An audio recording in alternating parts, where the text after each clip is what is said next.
Hello everyone and welcome to another video. It's time for round 2 of the FIA Nations Cup exhibition season, and we are taking a visit for 15 laps of Dragon Trail Seaside II, Group 4 cars, fuel to ×3, tyre weight at ×11, and we have racing medium and racing hard tyres available, and the tyre requirement for this one is the racing hards. Therefore we must use the racing hards at some point during the race. The first thing we're going to look at is why we should use the hybrid tyre compounds. Now, what do we mean by hybrids? This seems to be the term getting used for using mixed compounds on the car, as in using a different compound on the front of the car compared to the rear of the car. You can do this in two ways. Obviously, you can either run softer tyres in the front compared to the rear, or vice versa. So this first example we're looking at here is using the hybrid, as in putting the mediums on the front and the hards on the rear. And you're going to see there is an advantage to doing this. So as we cross the line here, we're just doing a 3-lap test on the tyres, and you can see the lap times there, low 48s, and a finishing time that's going to pop up of 5 minutes 29.9. Now, just using hard tyres alone, in comparison, we're coming to the end of the 3-lap run here. You can already see that second lap was a full second slower than the equivalent lap on the hybrid, racing medium, racing hard. And this lap's going to come in at a 48.9, I believe. So again, significantly slower than what we can do on the hybrid combination, and the finishing time is 5 minutes 32.7. It's a full 2.9 seconds slower over 3 laps. And just for comparison's sake, we do the final run on the hybrids with the racing hards on the front and the racing mediums on the rear. And as expected, this kind of falls just in the middle of the two runs. I believe the finishing time is 5:31.6, so just over a second quicker than running just the hard tyres alone. So you can see the value of running a hybrid split at the beginning of the race, which will fulfil the hard tyre requirement, and the car is considerably quicker. Now, the first strategy we're going to look at here is doing a one-stop. We are on the hybrid tyre split of the mediums on the front and the hards on the rear.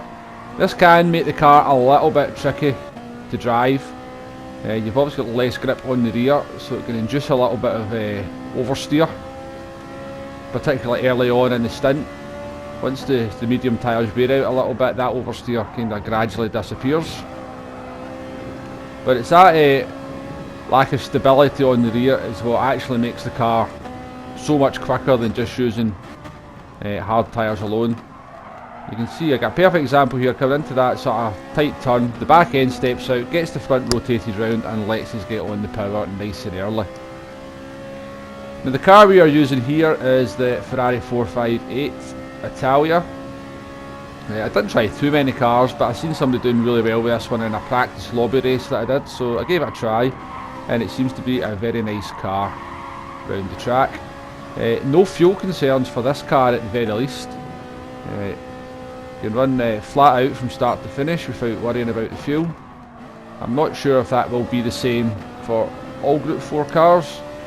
I'm guessing there will be a few that will have to manage the fuel a little bit if you so choose them, but I think the cars that are sort of dominating the leaderboard, the RCF, the Lexus and the Jaguar, are both pretty good on fuel. I remember that from a daily race here, that both of them could do the no-stopper when it was a fuel limited race.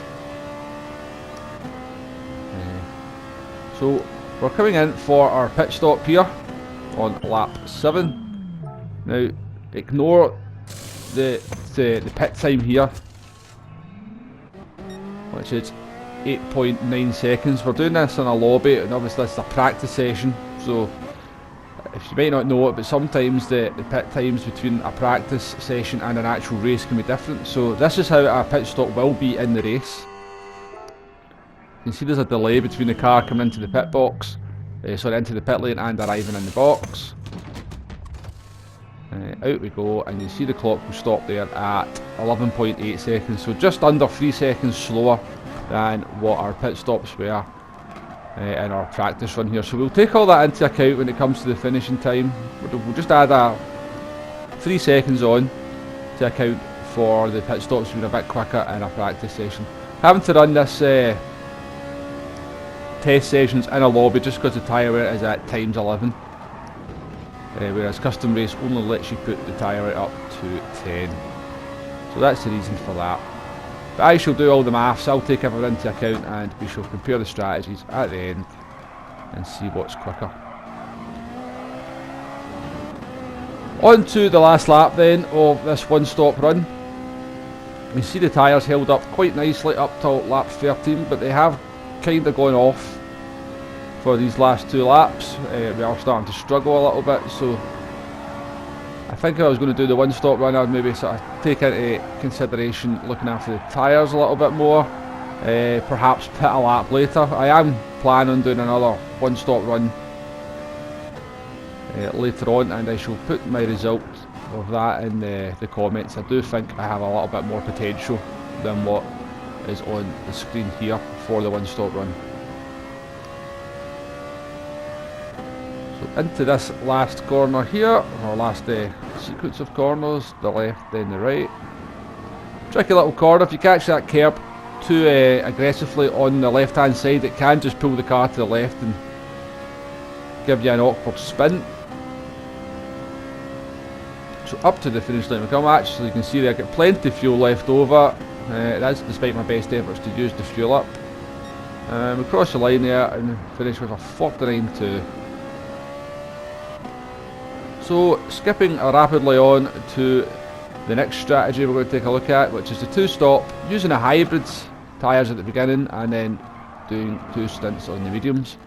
We're just going to split this into a 5.55, but you could do a 3.66 I think, if you found yourself stuck in traffic early on the hybrids and just wanted to get yourself some free air. Into the pits we come. Again, you just see the difference here between the pit stops when you're in a practice lobby and what the actual race one would be. Car straight into the pit box as soon as it enters the pit lane. So that really would be 11.9 seconds. So for this strategy we will add on 6 seconds to the finishing time to account for doing 2 pit stops compared to only adding 3 seconds on for the one stop. So out we come after our pit stop and we approach the chicane of death. And get through there, not very well to be perfectly honest with you. We clip the wall, but that's going to happen sometimes. It's a very tricky corner. But the Ferrari does handle it quite nicely. It doesn't seem to have any issues with the curbs going through there. But the chicane of death is certainly going to catch a few folk out in probably every race. But being Group 4 cars, I don't think there'll be the same sort of disasters that you normally see in maybe Group 2 or Group 1. You're just not going quite fast enough, and it's really only just a lift to get through the chicane of death reasonably safely. So on to the last lap here of the 2-stop run. You can see we've made another pit stop on lap 10. We took on another set of medium tyres, and then no fuel worries whatsoever in the Ferrari. It's full throttle to the end, try to make the best of these medium tyres to try and catch up with the windstoppers. The lap times there on this last stint, not quite as big a jump in lap time as you would expect over the second stint. Only a couple of tenths, which is a little bit surprising. I thought we'd maybe get into sort of the low 47s in the first couple of laps on the fresh tyres. I don't know if that's just my driving or there's another reason for that. But there we go. So the finishing times for both strategies pop up on the screen there, and you can see at the end of a 27.5 minute race there's only actually half a second between both strategies. Now of course these have been running clean air. If you were doing the 2-stop in a race, you're going to have to negotiate some traffic. So I think that advantage for the 1-stop would be a little bit bigger than what's been shown there. I also feel, after having done both runs, that there was a bit more potential and time for me to find in the one-stop run than there was the two-stop run. The two-stop run was very solid, whereas I think I can maybe find a bit better tyre management, and maybe pitting a lap later, I could maybe find about another 3 seconds on the one-stop strategy. So as I said earlier, I'm going to run the one-stop again and see if I can improve the time, and I shall put that in the comments section below. So I think the recommended strategy for this one is find a car that you don't need to do any fuel saving in. The Ferrari is quite a good option. Get a bit of practice on running the hybrid tyres with the mediums on the front and the hards on the rear, to get used to how the car acts under braking, because the back end can be a little bit sketchy for a couple of laps until the grip of the mediums wears out, and then do the one stop. I think particularly if you're at the front of the grid in the sort of top 6-7 positions, the one stop will be the way to go, certainly the safer way to go. If you're a bit further back, you maybe want to try something a bit different. We all know that the mid-pack can be very, very chaotic. Drivers making silly moves, mistakes, holding each other up, and so the two-stopper might come into its own a little bit in that regard, where you can get yourself some clean air, put in some solid lap times. You might be able to get a jump on a few people, and then at the end on the fresh tyres, this is a track you can overtake on quite easily, and dirty air not so much a problem in Group 4 cars, so you can follow and you can get the passes done. But yes, I think the way to go in this one, or the safest way to go at the very least, is the one stop. Now I didn't even attempt to do a no stopper. I could see quite early on from the tyre wear that the no stop just would not be an option. You're going to be 3-4 seconds a lap slower at the end of the race than everybody else, and just a sitting duck. So hopefully some helpful information in this video to get you prepared for this race. Thanks very much for watching, it is appreciated. I shall see you on the next one. Goodbye now, bye bye.